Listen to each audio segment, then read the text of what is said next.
What's up, everybody, and welcome to another episode of Scouting the Fins. It's 4th of July weekend. I hope you guys are having a great weekend so far. Fire up the meats on the grill, have some, laid back, chill time with the boys and the family. I'm joined by my co-host, Coach, today. Hey, look, it's funny that you say it should be a laid back and chill time. Last week we were talking about what we're going to do this week, thinking about it being a slow time of year, trying to find stuff to talk about. And Chris Greer comes through with some big stuff. And, we got a real fun guest on here today to talk about some of that stuff. So Yeah. go ahead and bring him in and tell us who we got.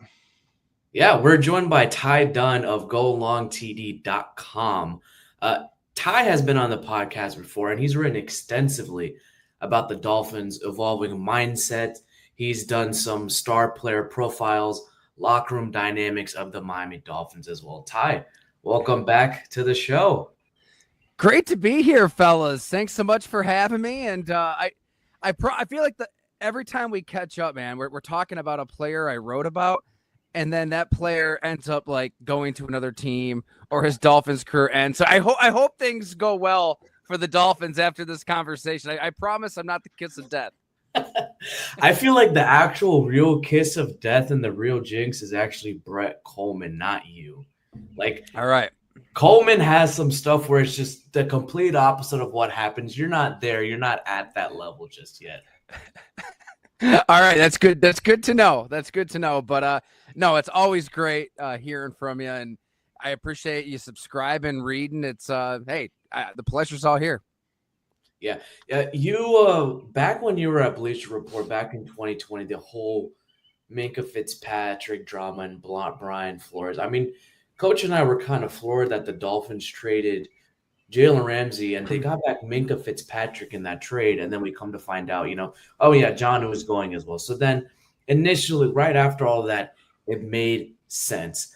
But your profile of Fitzpatrick in 2020 captured his upbringing, growing up in a flooded home, sleeping in coats to stay warm, and how those hardships shaped his drive for structure. You really saw how his tough background translated to leadership. But it seems as if the sour relationship with Brian Flores put off a lot of Dolphins fans initially. And now some people think that he's a quote unquote quiet quitter and is not what the Dolphins should be looking for in terms of culture and leadership. Yeah, boy, now you're bringing me back. That was 5 years ago, I guess, when I caught up with Minkah Fitzpatrick at length. From what I remember, son of a diesel mechanic, you're right. I mean, he learned hard work at a really young age from his dad. He went through hell, as you mentioned. And, Nick Saban, I talked to Nick Saban for that story. He kind of refers to Minkah Fitzpatrick as like one of his own sons. Like you can tell he loves this kid, raised him up as a player, as a person, believed that he could go down as one of the greatest safeties in the sport. I don't think Nick Saban is just kind of throwing around praise like that willy-nilly. So the point being, Minkah Fitzpatrick, I think, does embrace hard work. And he was excited. From what I remember in our conversation way back then, he was excited for Brian Flores. Like, he saw what Brian Flores was able to do as a defensive coach with New England, wanted to give this a chance, but could tell very early on that he wasn't being utilized the right way. He wanted him kind of near the line of scrimmage, in the muck. Was it Patrick Chung was kind of used in that role with the Patriots? And Fitzpatrick kind of knew his skill set, his worth, his ability, and knew it wasn't being used correctly. So, that season ended really poorly for Miami. I'm not telling your fans anything they don't remember, although maybe they blocked out those 40, 50-point losses. Didn't they get smoked by Lamar and the Ravens early that season, too? Very first week, 59-10, and he actually spoke about it in your article that after that game, he demanded to be traded because he was communicating with guys who were here 3-4 days in, not knowing what to do, and he was being used as a hybrid linebacker, utilizing, hand fighting drills, this and that, and not being used as coverage. He wasn't able to use his intellect and his athleticism, and he wasn't being used properly in his defense. Now, I wrote an article about Minkah right after the trade when the Dolphins drafted Javon Holland. Javon Holland was what Minkah Fitzpatrick was supposed to be in that Brian Flores defense. However, there was not that drama. Now that Holland has left Miami, there was a lot of behind the scenes drama going on last season, coach. We saw that he was missing communications, missing plays. A lot of fans and even some of our own analysts were turning back the clock on Holland, saying, what is going on? Did he ultimately forget to play safety? Yeah, I mean, I think when you look back at some of the coverage lapses we had, some of the what you felt were mistakes from Javon Holland, and I think that as you saw Holland, his arc with the Dolphins, right, started out really well. Those first 2 seasons, you really thought that we had a Pro Bowl type safety in Javon Holland, and then we go through the Vic Fangio stuff, and he clearly didn't like how he was being used by Vic Fangio, and it felt like that never really recovered. And that that secondary room as a whole, right? We've seen the entire secondary room turn into an entire unit, an entire new unit in the last 2 years. And I think that that's not by accident, right? I think that the evolution of Javon Holland to, from a player that was really promising to one that the Dolphins let walk for nothing, right? I think that had a lot to do with those changes in coordinators, the way that those players were asked to be used. So, Ty, let me ask you this, with Minkah Fitzpatrick coming back to Miami, do you think the organization, going from, specifically Brian Flores to Anthony Weaver, do you think they're better equipped to let Minkah be himself and do those things that you talked about as far as, the ways that he wants to be used? Or is there still a risk of history repeating itself? No, I think it's a great fit. You can probably break down the X's and O's a hell of a lot better than me in terms of how he'll be utilized on a play-to-play basis. But just speaking to the leader, the person, I was around those Pittsburgh Steelers teams for a handful of stories, Bleacher Report days to the Go Long days. And this is somebody you want in your locker room versus a Jalen Ramsey. Or it doesn't sound like Jalen Ramsey and Mike McDaniel were even speaking. Right? Like, yeah. It got bad fast. I was talking to a general manager just a couple weeks ago who, I should say former general manager with intimate knowledge when it comes to Jalen Ramsey. And he's like, man, clearly nobody wants this guy. Miami's trying to give him away. Nobody wants him. So to get a Minkah Fitzpatrick, I know you had to give up a tight end off of a career season too, right? That's part of this whole equation. But to get a Minkah Fitzpatrick who, even if he was having a down year last season, man, he's 28 years old. He came into the league so young. He's made a hell of a lot of plays throughout his career. And I just feel like he'll be a positive locker room influence. I don't see this as a negative. I think that the Dolphins, big picture, clearly need to get tougher in December and need to be able to step into the ring with the heavyweights in the AFC. And if you're going to step into the ring, you need guys with some pelts on the wall. Minkah Fitzpatrick has those pelts. Like, he's made big plays in big moments. He's been around hard coaching. He accepts hard coaching. And I think that he's going to be, I don't know how he'll be utilized. We'll see how that all plays out with Anthony Weaver. But I think for the Dolphins and Mike McDaniel, and Chris Greer loved him, right? I mean, it all comes full circle for Chris Greer. He loved Minkah Fitzpatrick once upon a time. They need more guys like that in that room. Just football, eat it, sleep it, breathe it. Just tell me where to jump and how high. They need those players because, let's face it, Jordan Brooks said the quiet part out loud when they got thumped by the Green Bay Packers. It was a soft football team. You won't hear a more derogatory term in the sport than soft. And for one of your own players to call your team soft, you've got to do something, right? And they don't have the money to do a lot of stuff with how much money they have tied up into Tua, Tyreek Hill, Jalen Waddle. So you've got to draft for the trenches like they have the last 2 years. And you've got to make a bold move like this for Minkah Fitzpatrick. Yeah. From your perspective, is that Minkah Fitzpatrick move the most impactful offseason move, or do you think there's a different mindset change that's driving the narrative forward? Man, that's a good question.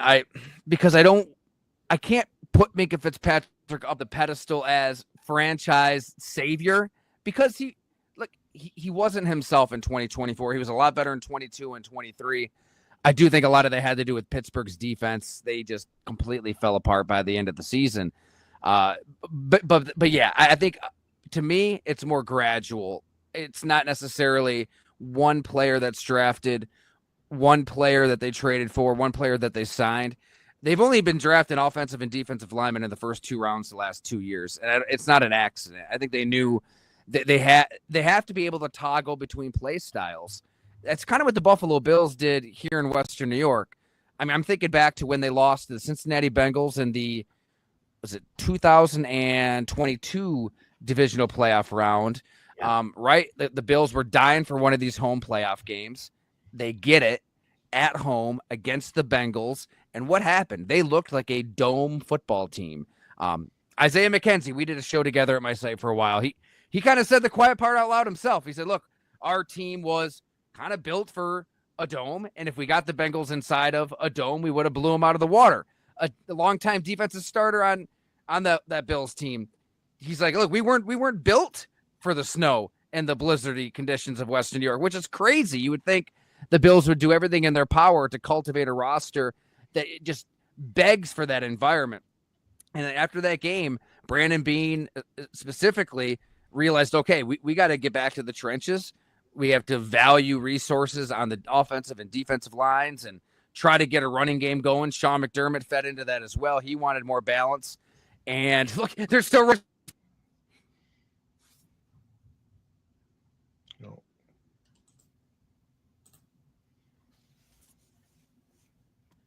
There we go. He's back. Can you hear me now? Yeah, he's back. Yes, sir. See, I get You were getting too excited, man. Your mic just blew out. But like, I promise I'm getting to a point here. And very quickly, 2 seasons, the Bills built an offense that's capable of winning in any conditions. They ran the ball about as well as any team in the AFC last season. Allen's part of that. James Cook, Ray Davis, an offensive line that can push people around. And it really was a big picture kind of ethos philosophy from up above. And I think in 2 years, you can flip it. If you're the Miami Dolphins, yeah, you're going to win with speed, and they've been leaning into that speed. It's not like you have to all of a sudden turn into the 1970s Bob Greasy handing the ball off to Larry Zonka Miami Dolphins. But clearly, in December, you got to be able to run the ball. You've got to be able to win a different type of game. We'll see if they're able to do it, right? Like, we're not going to know if this all pays off until then. But I do like the fact that they've been drafting players on both lines, defensive especially. I love Grant. There's scouts who really believe he was better than Mason Graham even on that Michigan defensive line. It's not sexy. It's not fun to talk. What's fun to talk about is Mike McDaniel just inventing plays on the fly and dropping 70 points on the Denver Broncos. But they learned very quickly, you've got to be able to win a different type of football game. I don't know if they'll be able to. We'll see. But they're definitely trying. And I think it is a lot of these incremental kind of changes over the course of 2 years that can get them there. Yeah, and you were you said about being able to run the ball late in the season, and kind of go into a tweet that you had a few days ago in response to Raheem Mostert and what he said about the way the Dolphins treat Pro Bowlers. You said, the Dolphins are rolling with Devon Achane while tapping the brakes on Mostert, and that was an obvious correct decision. And you said Jalen Wright could also be dynamite, right? What do you see in Jalen Wright? Man, I love Jalen Wright. Had a chance to speak to him ahead of that draft, and this is somebody who went through the grime himself. You're right. You mentioned the Minkah Fitzpatrick backstory. I mean, Jalen Wright and his father were basically homeless for a couple years. He's just sleeping on the floor of a friend's house. I mean, he went through it in his personal life, but as a player, I mean, he can run with power. Like, he's the fastest running back in that draft, but he can run with some power and he can fly. So you can just imagine how he's utilized in this offense with an increased role. But yeah, I mean, the Raheem Mostert tweet, it just cracked me up. I was actually driving. I don't know where we were going with the kids, and it was on ESPN radio. They mentioned the tweet. I almost didn't believe it at first. Like, what? Like, Miami did the absolute right thing objectively by every measure, where a running back has 1,000 yards and 18 touchdowns, but is going to be 33 years old. You sign him to exactly the deal you signed him to. 1 year, $4 million. Let's see if you can do it again. He couldn't. In a marginal role, he averaged 3.3 yards a carry. The Miami Dolphins were proven correct to lowball him. So for him to be whining and complaining, like, I wasn't surprised necessarily, just from personal experience, where this is somebody I knew really well, Raheem Mostert. Back to his San Francisco 49ers days when he tore up the Green Bay Packers in the NFC Championship game. We went out to dinner out in San Francisco ahead of the Super Bowl. Unbelievable backstory himself. I mean, he accidentally shot himself in the toe, never knew his father, all kinds of crazy stuff before he even gets cut by 6 teams and survives. So he is an inspirational football story. But then, I saw him in Miami when I was doing a 2-parter on Tua Tagovailoa in 2022. Had a great chat about Tua, this offense that's taken the NFL by storm. At that time, I think they're like 8-3.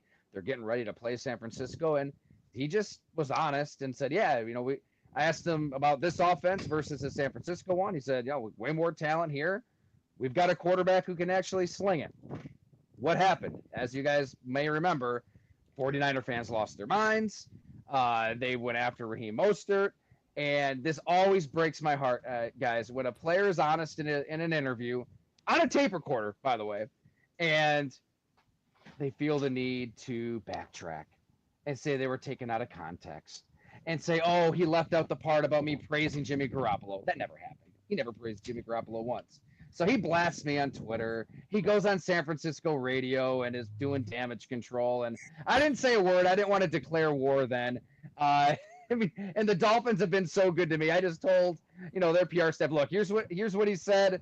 I'm not gonna make a big stink about this, but yeah, you can believe me or him, but I do have it on a recorder. And by the way, it's not that salacious. He said his quarterback can actually sling it, not exactly sharing nuclear codes. But anyways, when I wrote the column this week at Go Long, I had to kind of tie that tweet to his tweet this week and say, you know what? Sometimes Raheem Mostert gets a little emotional and doesn't know what he's talking about on Twitter. Yeah, there was another story, something else you wrote about Raheem Mostert, which kind of caught my eye. For a guy who has that veteran locker room presence, from the things that he's pointing out, calling out mistakes to other players in front of other coaches, that can also rub people the wrong way in the locker room to the coaches and even the organization. Kind of like what Jalen Ramsey was doing. Do you feel like that potentially with the departures of Ramsey, of Jonnu Smith, who was asking for more money, and Raheem Mostert is addition by subtraction for what the Dolphins want to build? Hey, you said it exactly as I intended to write it. That is absolutely addition by subtraction, in my opinion. Yeah, there's a player on that Miami offense who vividly remembers Raheem Mostert going out of his way to shout out when one of his running back teammates made a mistake if he noticed their position coach wasn't watching. I mean, that's not being a good teammate. And guys, they don't forget stuff like that, right? Like it's a small thing that can metastasize into a big thing. And I don't think you want those guys in your locker room. And the Jalen Ramsey stories are numerous, and I think Jacksonville obviously was willing to put up with it for a while because he was one of the best cornerbacks in football. With the Rams, he was still one of the best corners in the league. If you get a guy like, let's face it too, the cornerback position especially, you're probably going to have some stuff to you. Like you're going to be rugged from a personality standpoint. You better be, because you're out on an island. Every rule is against you. If you breathe on the receiver too much, you're going to get flagged. Like, I get it why some of these guys have a few screws loose. But at some point, you only tolerate so much, because if that talent starts to slip, if they lose a little bit on their speed, on their ability to change direction, on their ability to lock down, you're not going to put up with the stuff off the field. So it was worth the gamble for Miami. I loved it when they acquired Jalen Ramsey. This was a team going for it, clearly. But it was time to move on, because I'm sure Chris Greer and Mike McDaniel, they can't come out and say it, but they're in a transition. Like, they had the quarterback on the rookie deal. they did the right thing. They spent like crazy. They were aggressive. They tried to add pieces to win now with that quarterback on a rookie deal. They pay the quarterback, and now it's kind of on Tua Tagovailoa to lift up everybody else. I mean, that's the bet. It can go either direction with Tua, but yeah, like he's got to be the one that lifts up everybody else, and we'll see what happens with Tyreek Hill. I mean, if the right deal came around, I wouldn't be shocked if they entertained an offer. But I think that they are kind of having it both ways, and it's an okay place to live. Like they're trying to win, and they could win this year. They've got A-level talent on both sides of the ball, but they also do have to sort of retool, reload, and change up that locker room chemistry in a positive way because these are two players that the juice wasn't worth the squeeze for either one. Yeah, I think you're spot on as far as the the roster reset, whatever you want to call it. They're moving to the next phase of this roster building. I know we're running a little bit short on time with what you have here, and I didn't want to let you leave without talking about tight ends a little bit. You wrote a book back in 2022, In the Blood and Guts. You also wrote an article back in May of this year about Julian Hill, and Julian Hill is a very polarizing topic among Dolphin fans. Obviously needs to improve on the field, but I think that anybody that's really heard his backstory and read your article, I think would really be rooting for this guy. And like I said, he's got to get better on the field, but just wanted you to talk about your experience with Julian Hill a little bit and how, whether you feel he's got what it takes to develop into a starting caliber tight end. Yeah, you know what, Eric? I had no idea that he was as polarizing as he is until I wrote that 3-part series, and a lot of Dolphin fans were like, "Oh, I don't want to hear about Julian Hill." Look, this is somebody who has a life that is made for HBO, made for the movies.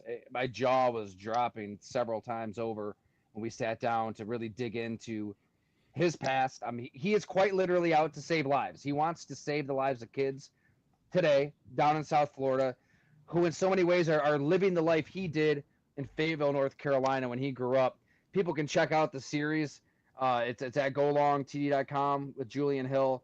But he was homeless for his entire childhood. And his mother had some very severe drug issues, in and out of rehab, still trying to do what she could for her son.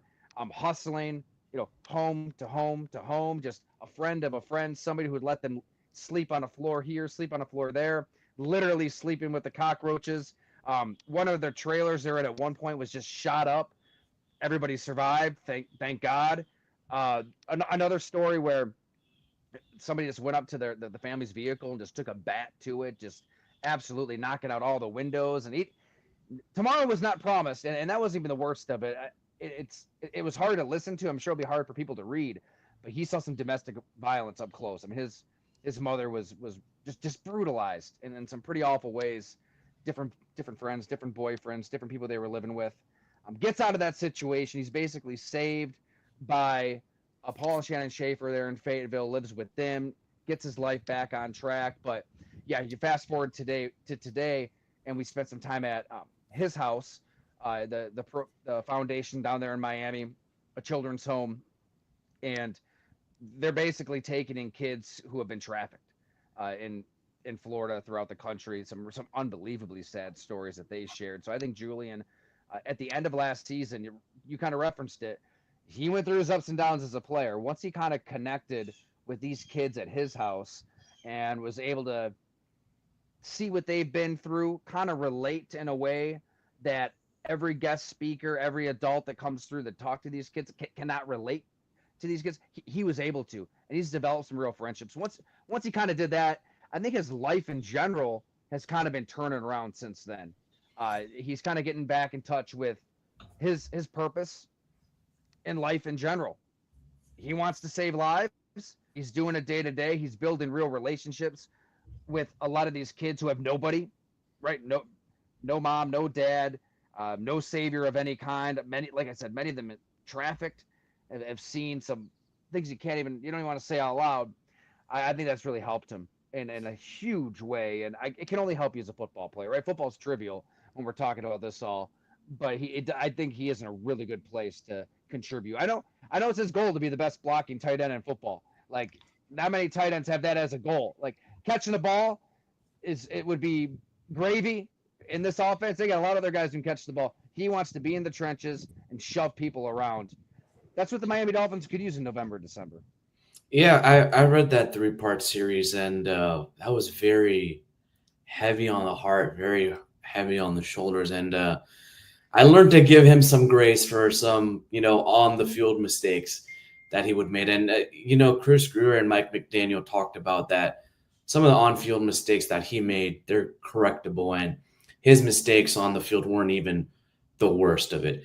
And last thing before you go, Ty, you writing these threads, together with these stories of accountability, adversity, and agency, from Tua to Minkah, from former Dolphins and Raheem Mostert and David Long to now Julian Hill and even Zach Sealer. We didn't even get to mention him yet. But what does this mosaic of players that the Dolphins have collected, and even including some of their draft picks, like Jalen Wright, Zeke Biggers, and even Quinn Evers, who was facing, adversity at Texas last season, tell us about the culture that Miami is trying to construct, and if they can find that identity this season. They have to become a mentally tough football team, right? It's easier said than done. I've never sat down with Chris Greer or Mike McDaniel. I would love to, but I always thought that Brandon Beane here in Buffalo put it best when he was kind of at a transition point with the Bills, and they let a lot of veterans go, and they were going to be leaning on some younger players. The metaphor he used is it's a true chemistry experiment. Like, you're going to need a little bit of this, a little bit of that. Like, you don't want all choir boys. You don't want all Boy Scouts. You don't want everybody with an absolute clean, never swore in their life, absent rap sheet. Like, you do need some dogs. You do need somebody with an edge to them. Yet you also do need those culture setters who are going to show up at 4 a.m., 4:30 a.m. to work out, to watch film. You hope it's one of your best players, because that's going to bring along other guys and say, oh, look, if that guy's doing that, I better do the same thing. It's got to be a blend, right? It's got to be a mixture. And maybe the Dolphins are getting there. Something's missing. I think it's lazy to just sit here and say Tua stinks. Tua can't win in the cold. I've seen Tua play well in the cold. A couple years ago, it was snowy here in Buffalo. He came and played really well. I mean, and then this past season, it wasn't cold when he came to Orchard Park, but the Bills, I mean, they've been dominating the division, and they needed a 61-yard field goal from Tyler Bass to beat Miami. I think Tua was 25 of 28 that game, and this is off the latest concussion. Like, he played really well last year for a 7, 8, 9-game stretch, statistically about as well as any quarterback in the AFC. So, I don't know. I feel like you can win with Tua. The mistake isn't paying him. I think there's a lot of GMs and a lot of teams that would have paid Tua $55 million a year, but they have to somehow keep finding the right personalities to fill out the roster. And when they win for it and they were aggressive and they're going after the Jalen Ramseys of the world, you're going to miss. You're not going to hit on everybody. But maybe now through some of these drafts, some of these draft picks that aren't necessarily going to make great headlines, they're getting there. I think they love the fact that nobody's talking about them really this year nationally. I mean, right? I mean, the last few years, it's expectations have been sky high. They're flying under the radar can be a good thing for the Miami Dolphins in 2025. Yeah. Ty, you're reporting layers in the personal grit behind the stats. This is exactly what moves this beyond just a football podcast. We talk about the X's and O's, but we haven't really dug deep into culture and the identities of players and even personalities. Where can our listeners follow you and your new profiles at? I appreciate it so much for having me on. Just golongtd.com. Definitely have to tap into these Dolphins as much as possible. I forgot about the Zach Sealer story that you referenced there. Man, that was really cool getting to know him. He's everything that you'd want down these lines, right? Like Ferris State. From what I remember, the weight room there, it was like a dungeon, right? Just dusty, Rocky Balboa-esque. Those are the kind of guys that Miami Dolphins need to bring this thing back, and I think they're getting there. And I love the Minkah Fitzpatrick trade. Look, Tua, the concussion conversation, we could spend hours getting into all of that. It's his choice, right? It's his body. It's his brain. If he wants to do it and he believes he can thread that needle and avoid those collisions and those hits to the head, power to him, right? Like that Football. That's the power of football, man. It holds on to you. You have to drag these guys off the field. And I think we lost my mic. Lost my mic again because I'm moving my arms all over the place. No, you're good. No, you're good. It's good. Yeah. All right. But yeah, I think Miami can figure it out this year. I think that they'll be in the mix like they always are, and maybe they win in December this time around. Yeah, Ty, we will definitely try to get you on during the season as well. Maybe you might have a new profile for us to talk about soon. Sounds great, guys. Thanks so much for having me. Of Yeah, course. thanks, Ty. All right, Coach. I think that was pretty good for us. And We're as still live.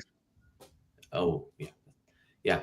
I think, Coach, that was pretty good for us. And I hope that Eric could have made it, but I guess not. And as always, y'all, thank you guys for listening. And he made it. He's Oh, here. here we go. We continue. We continue. He made it. We do. It has been quite a journey getting home. Quite a journey getting home, huh? Yeah. Oh yeah. Weather's awful right now. It is. It looks like it's going to be a stormy weekend for us here in Central and South Florida. Eric, not sure if you caught glimpses of the conversation, but Coach, that was very informative for us to know behind the scenes of what's going on in the Dolphins organization with these players. Yeah, it's always fun, when you get outside the X's and O's of things. Like I have a great time watching film, and I spent a good part of this week watching all of Minkah's 2024 tape, and I enjoy that. But it's nice to step away from that and get the behind the scenes, get the off the field stuff, especially with somebody like Tyler, who's been able to sit down with some of these guys and really find out who they are off the field. So that was a really fun conversation. Certainly. I mean, I'm going to be very honest. I haven't gotten a chance to really catch much of what the conversation was prior to. But I do know that there were some very interesting circumstances around Minkah's time in Miami, and I'm sure that was touched upon quite a bit. I mean, just in general, I guess I'll just start with this. Obviously, it was a pretty surprising move overall. When you think about it in aggregate, to send out Jonnu and Jalen Ramsey, and to Jonnu's credit, he doesn't really hold any ill will towards the organization. I would certainly hope not. Considering the pay raise that he got from Pittsburgh. But I do think Minkah is the right kind of player that you would want to bring in to really lead the secondary and kind of be, a really good example to some of the younger players that you have there. And I'm really excited to see an Anthony Weaver system that has, a safety who can potentially give you elite production, and have that kind of leadership quality about him in the secondary. Yeah, I listened to Teron Armstead's podcast when he had Jonnu on, and Jonnu Smith basically said that he wanted to be in Miami, and Jonnu thought that he was an integral piece in Miami and having them win football games. Around mid-season, the Dolphins' offense had to pivot because they weren't going anywhere with Tyreek and Jalen and Devon Achane, and the offensive line wasn't holding up, especially after Tua's injuries and concussions. Like right after that Buffalo game, if they won that game, that season would have been a turnaround. But it took a Tyler Bass 61-yard field goal, as Tyler Dunne put it, for the Dolphins to lose. Like they gave everything they had, and they still came up pretty short. And pivoting to Jonnu Smith was more so the fail-safe. I don't think Jonnu Smith was the most integral part of that offense. It's still Tua, Tyreek, Jalen, and Devon. But he was the break in case of emergency type of ordeal. And, he wanted to get paid that money for his production. But the dynamics of what was happening, and Chris Greer said it himself to John. They had a very frank conversation, John Smith and Chris Greer, that hey, I can't do it. Like I really can't make it happen, even though we still want you here in Miami and you want to be with us. They couldn't make it financially happen for John Smith. Secondly, Coach, and I wanted to ask you this: there's accountability, and then there could be just, hey, what are you doing? Like, I feel like not really bullying, but it's just too much. And I think that's what Tyler emphasized for Jalen Ramsey and Raheem Mostert. They weren't necessarily being bullies, but it wasn't a good type of accountability from those two leaders. Yeah, I think when you talk about leadership, there's thousands of different ways that can come across, and there are certain rooms that can work with. I think that if you are, some of the more brash personalities, I think that if you get in a room that has other strong personalities, that can work. Like, I think that Javon Holland, for example, probably related pretty well with Jalen Ramsey because Holland was also a pretty strong personality there. But when you look at everybody around him, I don't know that everybody really saw that the same way. And as a relatively new guy coming in, right, I don't know that you earn the right to treat people that way in terms of being really direct with them. That's really tough to do, right? So you got a guy like Calais Campbell that can come in and do that, but I don't think he did it in the same way. And I think that the moves that they've been making are more to get the guys that are going to gel better, right? Tyler talked about addition by subtraction. We talk about what Mostert was doing there, calling other players out, right? That doesn't sit well. Like, maybe if you're a more established team and that's the culture of the team as you've built up to that, you can get away with that. But when you're a team that's been struggling to get over the hump and you're a player that's no longer performing at the level that you were, right, then you being that person doing that just I guess kind of comes across as bitter a lot of times. In the high school world, like we have, there's times that upperclassmen lose their positions to a younger player, right? And you can tell the ones that accept that well or receive it well. Not they receive it well, but they accept it and they're still going to try to be the best teammate they can be, and they're going to try to find ways on the field versus the ones that, I don't want to say sabotage the players that are out there, but we've talked about Mike McDaniel and a Tiger changing his stripes. If that's not what Mostert was doing when he was the top dog in that room in terms of the depth chart, if he wasn't out there calling out these younger guys when the coaches weren't doing it, when he was the one getting all the carries, but then his carries go down and he starts doing that, like that doesn't go over well with players.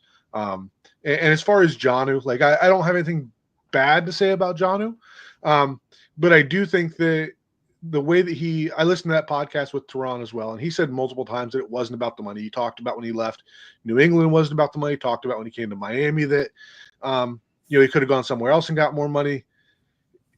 Him being part of the reason, part of the discussions to get traded to Pittsburgh, it was about the money. And like Tyler was talking about with the Raheem Mostert conversation, it's okay to admit that, right? It's okay to say that you wanted to get paid, Miami wouldn't do it, and that you wanted to go somewhere else. But I don't agree with sitting there and go through the podcast saying that stuff wasn't about money when it is. And this is a business. Everybody understands it. And I do think that, because he got his money, he left, he doesn't have any ill will. But I agree with the move of not giving him that money because, as has been talked about by lots of different people, I think that while that production was there and we talked about how that evolution came, that Jonnu had that production, I don't think that losing that production means that we lose a whole lot from the offense in 2025. I think that between those targets being redistributed back to the wide receivers that were lower in targets last year, I think that the some of the guys we brought in, like Nick Westbrook-Akine, the expansion of Malik Washington. I don't think we're necessarily going to miss those targets. So I was okay with, kind of playing hardball there and, letting Jonnu go. Yeah, you brought a good point of, not being too brash or, being a newcomer on the team and acting that way. Dave Hyde pretty much said that Jalen Ramsey was late to team meetings, same way Tyreek Hill was, but Tyreek Hill was on the team for at least a year and a half, 2 years, knew how the offense operated and was basically the top dog. Jalen Ramsey being the top dog as he is, Hall of Famer, no doubt, but being that new to the team, you can't be late to practice like that, man. You can't be late to team meetings like that. And not only that, going MIA on your players, going MIA, missing in action, even throughout game week, it rubs it the wrong way. Granted, fantastic player. Personality, not necessarily the best mesh in Miami, and that's okay to say that. Were the Dolphins able to get good, decent play out of Jalen Ramsey? Yeah, he played hard on every snap. But then there was the issues of last season wanting more money, faking a potential ankle injury. Jalen Ramsey's not going to say he didn't fake it, but along the line, subtly, we kind of knew, and the Dolphins kind of rewarded him with that money, saying, he's a top dog, he's the best player on our secondary and potential best player on the defense. Well, now you're rewarding that type of behavior, that type of culture, and it lets the younger guys believe that that's okay when it really isn't. So changing those tiger stripes for Mike McDaniel, the Dolphins organization, even some of the players that are left over after those players have left, it's going to be a hard transition. And I don't know how you're going to build that accountability. As a people manager myself, these guys can point to the culture back then and be like, now you're just a complete 180 different. That's still going to leave a sour taste in people's mouth. Eric? Yes. I'm hoping that my internet issues have been solved for the time being. I've cleared everything on my browser, so hopefully I don't get kicked out this time around. I'm pretty sure it's not my internet. But you do make a good point regarding the players, that who you have as leaders in your locker room matters, and it matters a lot, right? Especially when teams show their priorities. Let me just rewind here for a second. Teams show their priorities in terms of by who they pay. And that's the biggest message that can be sent to anyone. And it's a message that gets sent to your team. When a guy is paid, the guys in the locker room know, okay, this is the organization's guy. And Jalen Ramsey, as you mentioned, ankle injury, no ankle injury, we'll leave that, to what it is between him and the organization. Fact of the matter is, he got paid for doing that. And when you reinforce that kind of behavior and that kind of attitude, then it's an example that gets set for the younger players. You're kind of sending the opposite of really what you want to send. It's Jalen Ramsey, he did all that and he got paid. Now, granted, he performed on the field, and that's got much more to do with it than anything else. But at a certain point, okay, if a guy says, yeah, well, Jalen can get away with this, well, maybe I can get away with 80% of that. Maybe I can get away with 60% of that. And it's a problem because you don't need your third and your fourth corner, being those guys. It's one thing to have one of those guys in a position. It is not Eric's day. Eric. I mean, going back to what he was saying there, I think the Dolphins were obviously in a tough spot with Jalen Ramsey with that contract. And I think that, if we rewind to 12 months ago, like we were looking at a team that we were talking about with Super Bowl aspirations. Like that was supposed to be the team that finally put together, that finally got that playoff win and maybe would make a run. I think that's what kind of made it difficult for Chris Greer to play hardball with Jalen Ramsey, right? Because obviously every week matters in the NFL, and if Jalen Ramsey holds out and he's 2-3 weeks in the season because he's trying to get this race, and he's shown before, back in his Jacksonville days, that he's willing to miss games to do this. So I think that was a risk with going that F them picks route. This could happen. We're entering that new part of the roster transition here and moving off of those type of players. And I don't think that's a bad thing, right? You've had those players for a few years, right? Now even though we may not see it from the outside here, we see Teron Armstead and Calais Campbell leaving, and we see the leadership void that leaves, and it does, right? But at the same time, we're going into year 4 of Mike McDaniel, and they have seen the stuff inside the locker room, and obviously there were issues inside the locker room last year. We can't go forward doing that again, but they've seen those guys that are working the right way, that are doing the right things. I think that we're seeing a transition into that, and who knows whether that is going to come to fruition this year, whether we're going to see those issues resolved. But I think they're moving in the right direction with that and getting the right type of players in here, right? For all the things that Minkah Fitzpatrick did back when he wanted out. I think that there were some practice field issues, but I think it's been said that that was more of an issue with Brian Flores than it was Minkah Fitzpatrick just being an overall malcontent. I think that when you're bringing back a player like that, I think that before that happened, I know that there's been some concerns that they haven't played a video of Minkah walking into the building, and we haven't heard Minkah talk.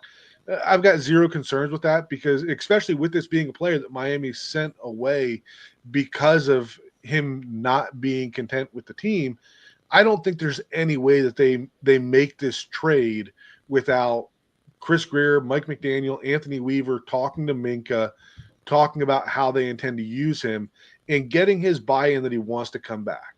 And you tie that back to the stuff with last year with Jalen Ramsey, right? You don't go and trade for a player without knowing exactly what you're getting. And how do you know more about Minkah than you do somebody else. If we'd have gone out and traded or signed some other safety, you're back in that scenario where we're kind of hoping that the personality that you're getting. This is a dude that's been in the building. You went through the draft process with him. You had him here for over a year. The type of player that he is. And, I don't think that bringing that player back is any concern. I think they've been doing a good job in moving in that direction of getting those right guys in place. And obviously, winning solves everything, right? If they come out and it's a 6-7 win season, then there's going to be locker room issues, right? You're not going to go 6 and 7 wins and hear stories about how the culture's changed. But if they do come out, if Tua can stay healthy, right, and you get to 10, 11 wins, then the story is going to be about how the culture changed in the locker room as part of these moves. Yeah, certainly. I think, when you look back at Minkah's time in Miami, it's kind of one of those things where just about everyone that you talk to that is kind of plugged into the organization kind of feels like Minkah was a little bit of a casualty of a rift between the coaching staff and the front office at the time. And it's a shame that he kind of got caught up in that, because by all accounts, he is a guy that's kind of that, exemplary locker room guy. You hear nothing but good things out of Pittsburgh with him. And one of the ironic things that you heard in Pittsburgh was he was being praised for his versatility, which when he left town was something that, it was, whether it was a legitimate reason or it was just a scapegoat thing. It was, he doesn't want to be that in that versatile role where he's being played all over the field.